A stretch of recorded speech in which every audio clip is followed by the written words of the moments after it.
என்னுடைய வணக்கங்கள். Britain India விட்டு போனாலும் பிரிட்டானியா இந்தியாவில தான் எப்பவுமே இருக்கும் அப்படிங்கிறதுக்கு ஒரு தனி மரியாதை. அது நம்ம ஃபேமிலி மெம்பர். பிரிட்டானியா நம்முடைய ஃபேமிலி மெம்பர். இதுல கூப்பிட்டு திருக்குறளை பத்தி, அதாவது திருக்குறளை பிஸ்கட்ல கொண்டு வந்திருக்கிறோம் சார். திருவள்ளுவரே பிஸ்கட் மாதிரி தான் திருக்குறளை ஃபார்ம் பண்ணாரு. நாங்க திருக்குறளையே பிஸ்கட்ல கொண்டாந்துருக்கிறோம் சார். அதை பத்தி ஒரு ப்ரோக்ராம் பண்றோம் அப்படின்னாங்க. ரொம்ப சந்தோஷம். நான் கொஸ்டினுக்கு எப்பயுமே கொஞ்சம் லேட்டா வருவேன். இந்த பரீட்சை எழுதும் போதே கொஸ்டின் முதல்ல பீலாலாம் ஓட்டிட்டு அப்புறமா தான் நாமெல்லாம் எழுத ஆரம்பிப்போம். எஸ்ஏ டைப்பு அப்படின்னு.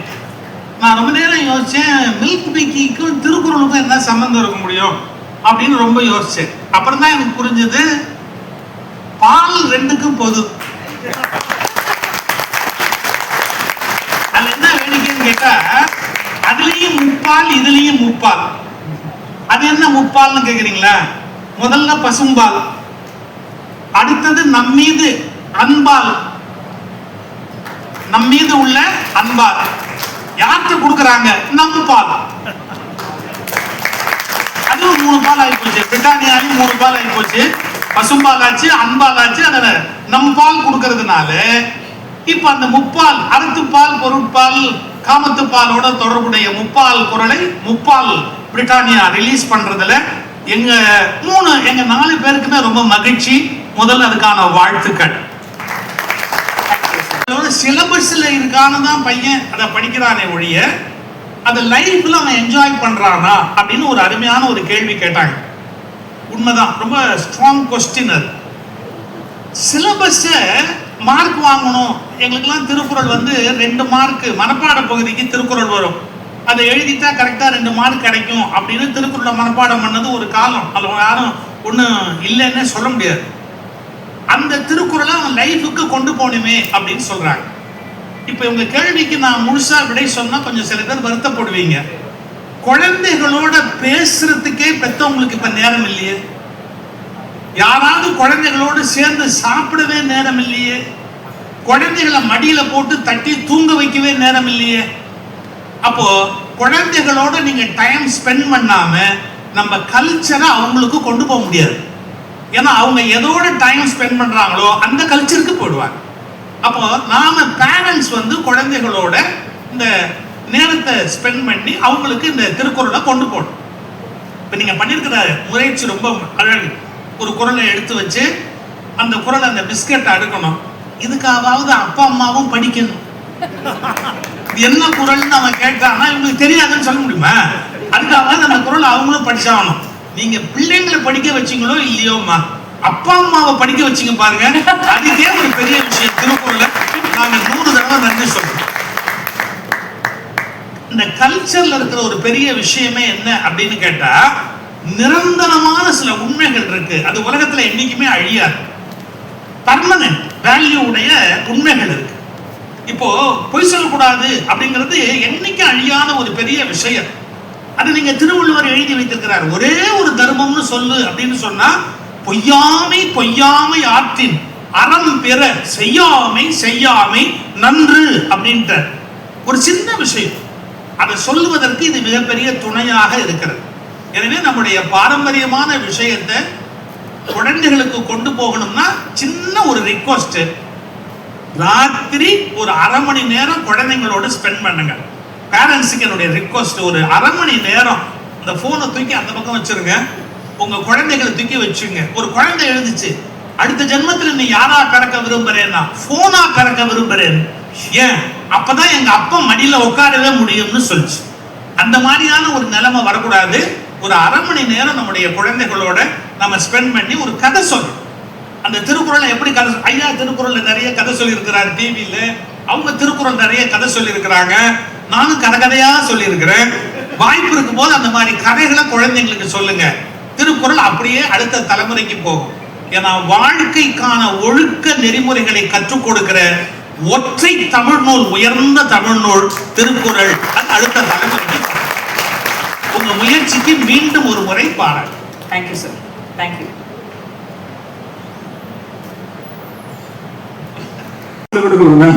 இவ்வளோ இது பண்ணவும் இந்த குரலோட ரெலவன்ஸ் ஃப்ரெண்ட்ஸை பத்தி இன்னைக்கு கொஞ்சம் பேசணும் சார். ஏன்னா நட்பை பத்தி இருக்கிற குரல் இது ரொம்ப முக்கியம். இன்னைக்கு இருக்கிற சின்ன பிள்ளைகளுக்கு யார் நண்பர்கள், யார் நம்முடைய வாழ்க்கையை நாசமாக்குபவர்கள்ங்கிற கிளாரிட்டி இருந்தாதான் எதிர்காலம் நல்லா இருக்க முடியும். இப்ப நீங்க பாத்தீங்கன்னா நம்ம கிட்ட பிரியமா பேசுறவர்கள் நண்பர்கள் நினைக்க கூடாது. எங்களுக்கெல்லாம் அந்த காலத்துல 6 அல்லது 7 நண்பர்கள் தான் இருப்பாங்க. உயிருக்கு உயிரா இப்ப பார்த்தா கூட நாங்க கண்ணு தண்ணி வரும். இப்போ 1000 பேர், 4000 பேர், 5000 பேர்னு சொல்லி எல்லாம் நட்போடு இருக்கிறாங்க. நீங்க சொன்னீங்கல்ல முகநக நட்பது மாதிரி முகநூல் நட்பு நட்பல்ல. முகநூல் நட்பு நட்பல்ல. அது என்ன இருக்கு?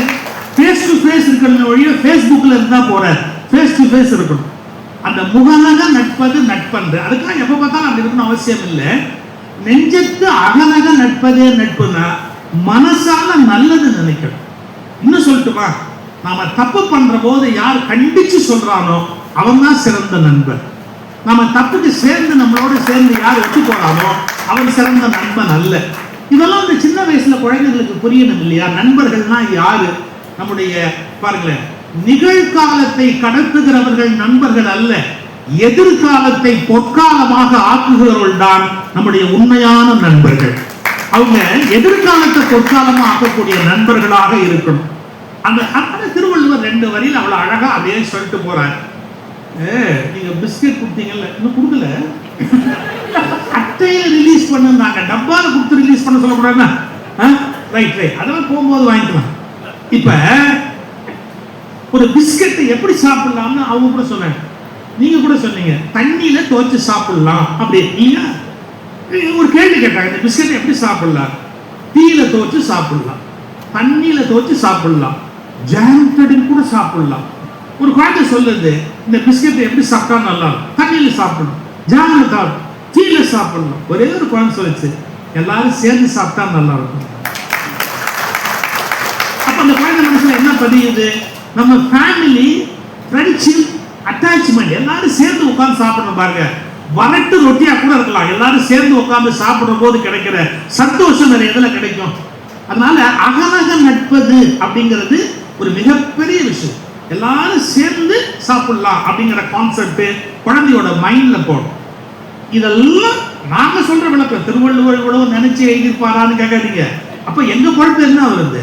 திருவள்ளுவர் கொஞ்சம் லேசா சொல்வார், அதுக்கப்புறம் மற்றதெல்லாம் நாங்களா பக்கம் பக்கமா அதை சேர்த்துருவோம்.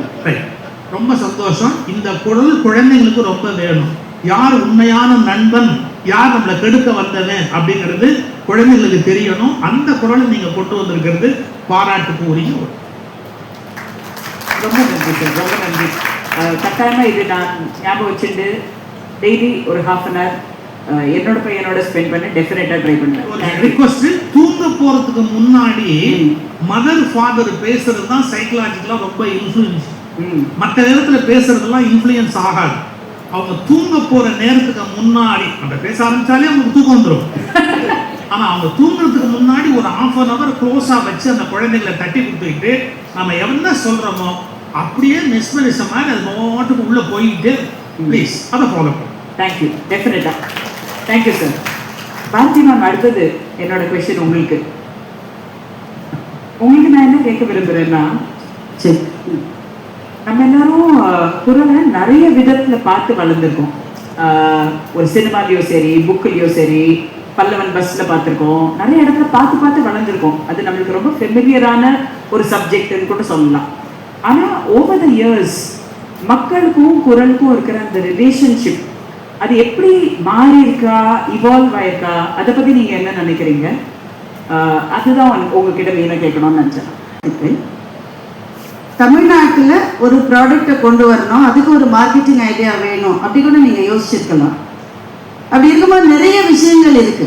இன்றைக்கு ஜென்சி இல்லை அதுக்கும் கீழே இருக்கிற ஜென் ஆல்ஃபா அவங்கக்கிட்ட தான் அவங்க ப்ராடக்டை கொண்டு போய் சேர்க்கணுன்ற போது இங்கே பல விஷயங்கள் இருக்கு. அந்த விஷயங்கள்லேருந்து தமிழ்நாட்டினுடைய கலாச்சாரத்துக்கும் மொழிக்கும் தனிப்பெரும் சிறப்பை கொடுக்கிற திருக்குறளை நீங்க செலக்ட் பண்ணதுக்கே முதல்ல உங்களுக்கு ஒரு பாராட்டை சொல்லணும்னு நான் நினைக்கிறேன். ஏன்னா நானும் பெரு நிறுவனங்கள்ல வேலை பண்ணியிருக்கேன். இந்த மார்க்கெட்டிங் ஐடியாஸ் எப்படி வரும்னு எனக்கு தெரியும். ஒரு 100 ஐடியாஸ் கொட்டி கிடக்கும். அதுல எது இஃபெக்டிவா இருக்குன்னு செலக்ட் பண்ற போது பெரும்பாலும் மொழி சார்ந்த விஷயங்கள் அதை வேணாப்பா, அது அப்படிதான் போகும். ஆனா மொழியும் கலாச்சாரமும் சேர்ந்த இந்த ஒரு அறிவு களஞ்சியத்தை நீங்க கையில எடுத்திருக்கீங்கன்றது எனக்கு ரொம்ப ரொம்ப மகிழ்ச்சியா இருக்கு. அதற்கு வாழ்த்துக்கள். தேங்க்யூ. அப்புறம் ரெண்டாவது வந்து கட்டாயமா பசங்க இதை தனியா செய்ய முடியாது. இன்னைக்கு நிறைய ப்ராடக்ட்ஸ்ல, அது எஃப்எம்சிஜி ப்ராடக்ட்ஸ்ல நீங்க பாத்தீங்கன்னா பசில்ஸ் நிறைய வருது. அதுக்கு பெரும்பாலும் அப்பா அம்மாக்கள் போட முடியாது, நமக்கு அது புரியாது. பசங்க அதுக்கு முன்னாடி போட்டுருவாங்க, ஏன்னா நம்மளோட அவங்க தான் ஃபாஸ்டா இருக்காங்க, அவங்களே அந்த பசிலை பண்ணி முடிச்சிருவாங்க. ஆனா இதற்கு அப்பா அம்மாவினுடைய துணை கட்டாயம் தேவை. அது சார் சொன்ன மாதிரி அப்பா அம்மாவுக்கும் தெரியாது. அதனால அவங்க எல்லாரும் சேர்ந்து முயற்சி செய்துதான் இந்த 7 சொற்கள் அதனுடைய பிளேஸ்மெண்ட் இதுன்னு கண்டுபிடிக்கிறது ஒரு கூட்டு முயற்சியாக தான் இன்னைக்கு இருக்க முடியும். அதனால நீங்க ஃபேமிலி டைமை கொஞ்சம் என்ஹான்ஸ் பண்றதுக்காகவும் இந்த முயற்சி வந்து உதவி செய்யுன்ற முறையில் என்னுடைய மனப்பூர்வமான பாராட்டுக்கள் உங்களுக்கு. இப்போ நீங்க கேட்டீங்க நாம எப்படி திருக்குறளை நமக்கு எப்படி அறிமுகம். எனக்கெல்லாம் முதல் அறிமுகமே எங்க வீட்டில இருந்து வந்தது தான். ஏன்னா எங்க அம்மா வந்து திருக்குறள்ல, அதுவும் குறிப்பா ஒரு திருக்குறளை எப்பப்பாரு சொல்லிட்டு இருப்பாங்க. எங்க வீட்டில் நாங்கள் 3 பேர், எனக்கு 2 அக்கா, 3 பொம்பளை பிள்ளைங்க இருக்கிற வீட்டில் என்ன நடக்கும்னு உங்களுக்கு தெரியும். அப்பா அம்மா ரெஃப்ரியாக தான் இருக்கணும் பாதி நேரம். அப்படி சண்டை வரும். அடிதடி கிடையாது, அது பாய்ஸ் இருக்கிற வீட்டில் தான் அடிதடி. இது வந்து சொல் போர். அது சண்டை வர்ற போது ஒரு சமயத்தில் ஏதாவது ஒரு சொல், அது ஒன்றும் பெருசாலாம் அப்போ தப்பு வார்த்தையே தெரியாதுங்க நமக்கு. அப்போல்லாம் சினிமாவிலையும் அவ்வளோ தப்பு வார்த்தையெல்லாம் வராது. ஏதாவது ஒன்று சாதாரணமாக சொல்லிட்டா கூட எங்கள் அம்மா உடனே திருக்குறள் என்ன சொல்லியிருக்கு, இனிய உளவாக இன்னாத குறள் கனியிருப்ப காய் கவர்ந்தது. இந்த குறளை எங்கள் அம்மா சொல்லி சொல்லி சொல்லி அவங்க அதை சொல்ல போறாங்கன்னு பயந்துட்டே நாங்கள் சண்டை போடாமல் இருக்கோம். இப்படிதான் எனக்கு அறிமுகம். ஏன்னா அப்படி சொல்லிட்டே இருப்பாங்க. அதற்கு பிறகு பஸ்ஸில் யார் இந்த தாத்தா பஸ் ஓனரா, அந்த ஜோக்கெல்லாம் நமக்கு தெரியும், அப்படிதான் கேட்டோம். அதற்கு பிறகு பள்ளியில் கொஞ்சம் கொஞ்சம் அறிமுகம். இப்படித்தான் திருக்குறள் நம்மோடு கைப்பிடித்து வந்தது. ஆனால் உண்மையில் திருக்குறள் எவ்வளவு வாழ்க்கைக்கு நமக்கு துணையா இருக்குன்னு தெரிஞ்சுக்கிறதுக்கு ஒரு வயதும் ஒரு அனுபவமும் வாழ்க்கையில் சில துன்பங்களும் தேவையாது.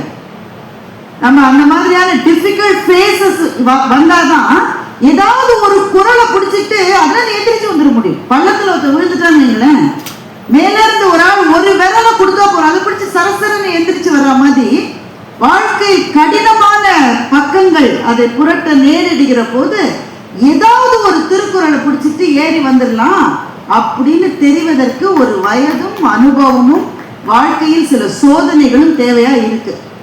ஆனா அந்த நேரத்தில் அந்த திருக்குறள் நினைவு வரணுமே. நமக்கு சோதனை வர்ற போதே நமக்கு 20 வயசு 30 வயசு, இப்பெல்லாம் 20 வயசுல சோதனை வந்துடுது. அதுக்கு முன்னாடியே அந்த திருக்குறள் தெரிந்திருந்தால்தான் அந்த நேரத்தில் அது வரும். அதுக்கு முன்னாடி எப்படி தெரிய முடியும்? இன்றைக்கு எனக்கு தெரிந்தவரை மனப்பாட பகுதின்றது கூட பெருசா இல்லை, இன்றைக்கு கிடையாது. அப்ப எப்படிதான் அந்த திருக்குறளை கொண்டு போய் சேர்ப்பது? அதனால அவங்க எந்த இடத்தில் இருக்கிறார்களோ அந்த இடத்துக்கு தான் நீங்க போகணும். ஒரு முல்லா கதை சொல்லுவாங்க இல்ல, இங்க தொலைச்சியும் அங்கதான் நீ தேடணும், அவங்க எங்க இருக்காங்களோ அங்கதான் நீங்க கொண்டு போகணும். அதனால however much some of us think that social media அவங்களுக்கு தேவையில்லைன்னு நம்ம நினைச்சாலும் அவங்க அதில் தான் இருக்காங்க. அதற்குள்ளே இதை எப்படி எடுத்து செல்லுவது, அவங்க பார்க்கிற விஷயங்கள்ல இந்த திருக்குறளை எப்படி கொண்டு வர்றதுன்றதுக்கான பெரிய முயற்சிகளை எடுக்கணும். இப்படி எடுக்கலன்னு வைங்களேன், நஷ்டம் யாருக்கு? எங்க கொழுத்தாக்கா அவருடைய லீகல் ஹேருக்கு 1 கோடி ரூபாய் போட்டு பேங்க்ல வச்சிருக்காருன்னு வைங்களேன், அந்த விஷயமே எனக்கு தெரியலன்னா எனக்கு எவ்வளோ பெரிய இழப்பு. சும்மா விடுவேன் நான். திருக்குறள் அந்த மாதிரி பல கோடி, அது மதிப்பே சொல்ல முடியாத ஒரு வேல்யூ இருக்கிற ஒரு ட்ரெஷர் இந்த மண்ணில். நம்ம எவ்வளோ அதிர்ஷ்டசாலிகள் பாருங்களேன். இந்த அருமையான ஞான பொக்கிஷத்தை நம்ம தாய்மொழியிலேயே படிக்கக்கூடியவர்கள் நாம மாத்திரம் தானே, மற்றவங்க எல்லாரும் டிரான்ஸ்லேஷன் தான் படிக்கணும். நம்ம தாய்மொழியிலேயே படிக்கக்கூடிய பெரும் பேரு நமக்கு இருக்கிறது. அப்போ இதை எப்படி அவங்க கூட எடுத்துக்கிட்டு போகுது? அது சார் சொன்ன மாதிரி ஒரு விஷயம் பெற்றோர்களுக்கே ரொம்ப தெரியாது. உங்களுக்கு தெரிந்த திருக்குறளை சொல்லுங்கன்னா தட்டு மாதிரி அகர முதல்ல சொல்லிடுவாங்க. ஏன்னா பாலச்சந்திர படம்லாம் வரதுக்கு முன்னாடி அதுதான் வரும், MS விஸ்வநாதன் குரல்ல வரும், அதை வச்சு அதை சொல்லுவாங்க. அப்புறம் அந்த மாதிரி ஒரு 2-3 திருக்குறள், அதுக்கு மேலன்னா கொஞ்சம் கஷ்டம்தான்.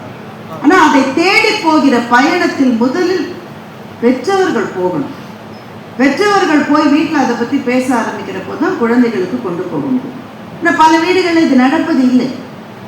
அப்போ என்ன செய்யணும்னா சமூகத்துக்கு ஒரு பொறுப்பு இருக்கு.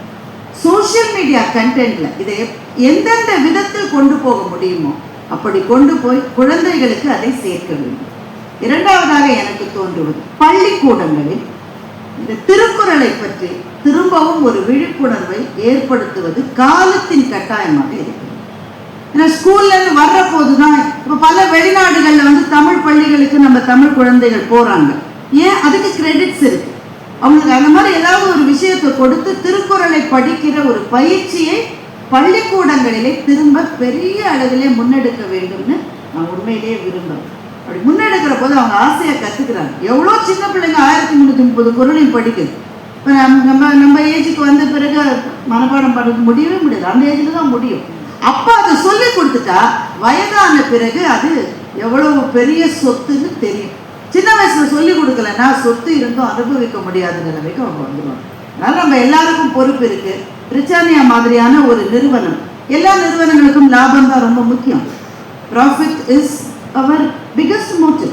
ஆனால் அதற்கு கூடவே சமூகத்துக்காக இந்த மாதிரியான சில விஷயங்களை நீங்கள் எடுத்துக்கிறது மாதிரி பெரு நிறுவனங்கள், சேவை நிறுவனங்கள், இந்த மாதிரி பல பேரும் இதை கையில் எடுத்து குழந்தைகளை டார்கெட் பண்ணி திருக்குறளை திரும்ப திரும்ப கொண்டு போகிற போது அவர்களுக்கு நாளைய வாழ்க்கைக்கு அது ஒரு ஊன்றுகோலாக இருக்கும் அப்படின்னு நான் நினைக்கிறேன்.